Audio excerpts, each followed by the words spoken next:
Vi beviser formlen for YT, hvor vi indsætter xt's formel, som er x er lige med minus b delt med 2a i forskriften for f.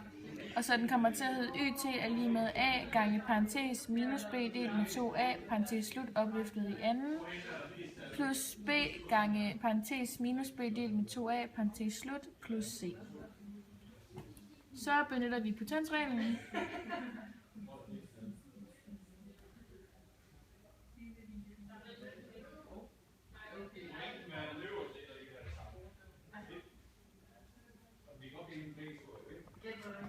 Herefter regner vi parenteserne ud.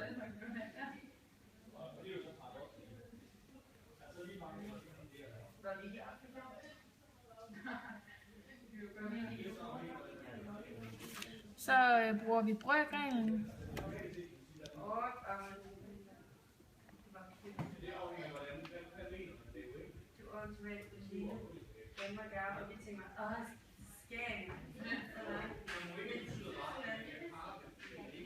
Så forkorter vi med a i den første brøk.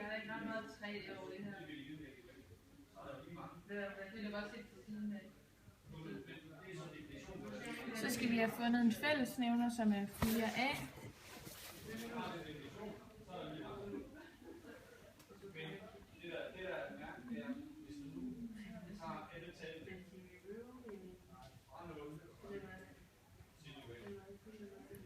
Og alt det skal vi så skrive som en brøk.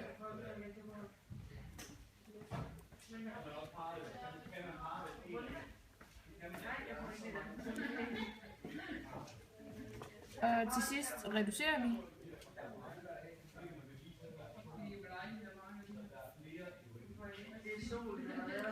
Og nu har vi fundet toppunktsformlen for YT.